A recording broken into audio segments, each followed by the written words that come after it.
di dalam kasih karunia Tuhan Yesus Kristus. Bapak, Ibu, dan Saudara yang dikasih Tuhan, renungan minggu ke-6 setelah Pentakosta hari ini diambil dari Injil Matius pasal 13 ayat 1-9, dilanjutkan ayat 18-23. Panjenengan bisa siapkan terlebih dahulu, panjenengan baca, dan jangan lupa memohon hikmat Tuhan. Bapak, Ibu, dan Saudara yang dikasih Tuhan, di dalam bacaan kita, Tuhan Yesus mengajar dengan menggunakan sebuah perumpamaan, yakni tentang seseorang yang sedang menaburkan benih. Tuhan Yesus menjelaskan bahwa benih ini adalah gambaran tentang firman atau kabar baik tentang kerajaan surga. Nah, benih ini ketika ditaburkan jatuh di media yang berbeda-beda. Nah, Tuhan Yesus juga menjelaskan bahwa bagaimana kondisi media itu atau media tanam itu sangat mempengaruhi bagaimana benih itu akan bertumbuh dan berbuah. Bahwa panjenengan dan saya lah media tanam itu, tempat di mana benih itu ditaburkan. Nah, bagaimana kondisi panjenengan dan saya, bagaimana hati panjenengan dan saya sebagai media dari benih firman Tuhan itu sangat mempengaruhi apakah firman itu nanti akan bertumbuh dan berbuah di dalam kehidupan kita.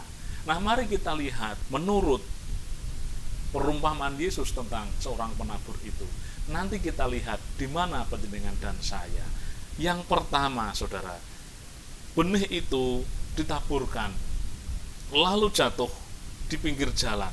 Ayat yang keempat, datanglah burung dan memakannya sampai habis. Jadi benih itu jatuh di media yang disebut sebagai pinggir jalan. Apakah hati panjenengan dan saya adalah pinggir jalan ini? Bagaimana kondisinya? Dikatakan di sana bahwa burung segera memakan benih itu sampai habis, jadi tidak sempat bertumbuh. Dan Yesus menjelaskannya di dalam ayat yang ke-19. Kepada setiap orang yang mendengar firman tentang kerajaan surga tetapi tidak mengertinya, datanglah si jahat dan merampas yang ditaburkan dalam hati orang itu. Itulah benih yang ditabur di pinggir jalan. Jangan sampai panjenengan dan saya menjadi hati seperti media tanam yang di pinggir jalan ini, karena kita tidak mau mengerti, karena kita mungkin terlalu besar ego kita untuk mau menerima sabda dan kebenarannya. Maka ketika firman ditaburkan itu tidak sampai bertumbuh, Saudara, bahkan sudah dirampas oleh si jahat.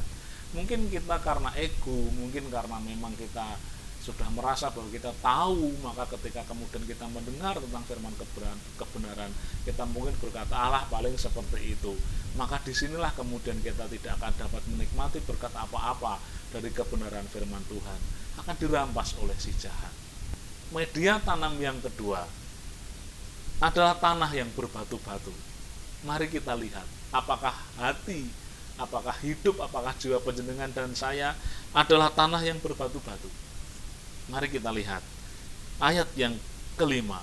Sebagian benih itu jatuh di tanah yang berbatu-batu, yang tidak banyak tanahnya, lalu benih itu pun segera tumbuh karena tanahnya tipis. Tetapi sesudah matahari terbit, layulah ia dan menjadi kering karena tidak berakar. Jadi ini lumayan, ini mending daripada pinggir jalan tadi. Tanah meskipun berbatu-batu masih ada tanahnya tipis dan benih itu sempat tumbuh, sempat jatuh dan sempat tumbuh. Tetapi dikatakan di sana ia kemudian menjadi kering dan layu ketika tersengat matahari. Yesus menjelaskan bahwa tanah yang berbatu-batu itu adalah orang yang mendengarkan firman tetapi kemudian tidak berakar. Dikatakan di sana ia sebenarnya menerima dengan gembira tetapi tidak berakar. Maka kemudian ketika persoalan datang, ketika penindasan atau penganiayaan, ketika situasi sulit terjadi, maka firman itu kemudian segera layu. Apakah saudara dan saya ada di sini? Kita menerima firman Tuhan dengan gembira, kita bersukacita, kita bersemangat. Wah, terima kasih. Ayat ini sangat memberkati saya sangat termotivasi dengan ayat ini.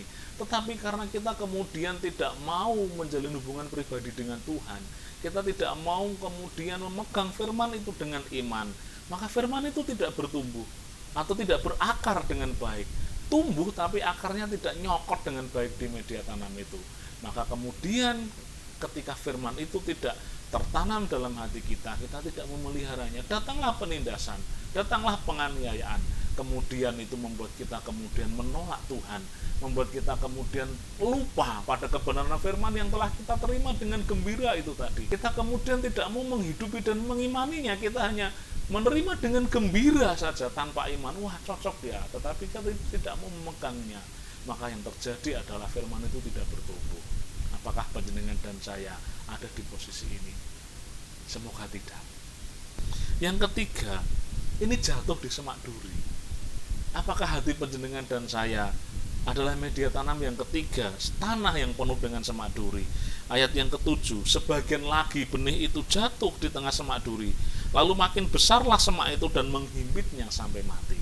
Nah, saudara-saudara, benih itu jatuh, tapi di tengah semak duri, tumbuh juga. Tetapi seiring dengan itu, ketika benih itu tumbuh lalu kemudian dihimpit oleh semak duri, akhirnya mati lagi begitu. Nah, Yesus menjelaskan di dalam ayat yang ke 22, yang ditaburkan di tengah semak duri ialah orang yang mendengar firman itu, lalu kekhawatiran duniawi dan tipu daya kekayaan yang menghimpit firman itu sehingga tidak berbuah. Saudara, sempat bertumbuh, sempat berkembang, tetapi kemudian karena dia di tengah semak duri, saudara, tadi sudah dijelaskan bahwa maka kemudian lama-lama benih ini atau tanaman ini nggak tahu, mungkin nggak sempat bertumbuh sampai besar, tapi sudah mati karena terhimpit semak duri. Apa semak duri itu?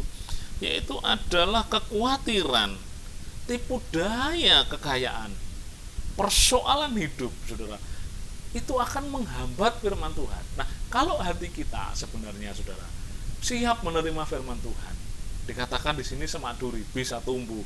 Nah, tetapi kita tidak menyiangi semak durinya, tidak membabati semak belukar itu, semak duri itu, maka kemudian semak duri itu akan mematikan firman Allah.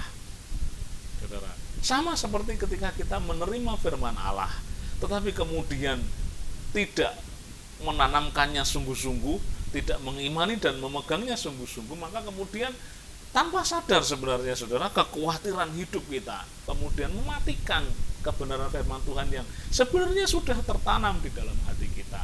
Tetapi bisa juga, saudara, kenikmatan hidup, bisa juga bahwa apa yang telah kita capai dalam hidup kita, di sana dikatakan kekayaan itu menghimpit firman. Nah, jangan sampai kemudian kita lupa kepada firman. Firman itu tidak bertumbuh karena kita sudah merasa punya apa-apa. Kalau tadi firman itu terhimpit oleh kekhawatiran karena kita tidak punya apa-apa, Tuhan Yesus juga mengingatkan bahwa punya apa-apa itu juga berpotensi untuk mematikan firman Tuhan yang bertumbuh di dalam hidup kita. Maka kemudian marilah kita hati-hati, supaya jangan sampai kemudian kita sekarang sedang punya apa-apa lalu melupakan firman Tuhan. Nanti kalau punya apa-apa kita itu kemudian menghimpit, mematikan firman Allah, baru kita sadar, wah ternyata saya adalah orang yang telah lama meninggalkan Tuhan, saya telah jauh dari Tuhan. Lalu kemudian barulah kita mencari Tuhan. Ya, kalau tidak terlambat. Nah, kalau terlambat, saudara. Nah, yang terakhir, semoga ini adalah panjenengan dan saya. Ayat yang ke-8. Dan sebagian lagi benih itu jatuh di tanah yang baik lalu berbuah. Ada yang 100 kali lipat, ada yang 60 kali lipat, dan ada yang 30 kali lipat.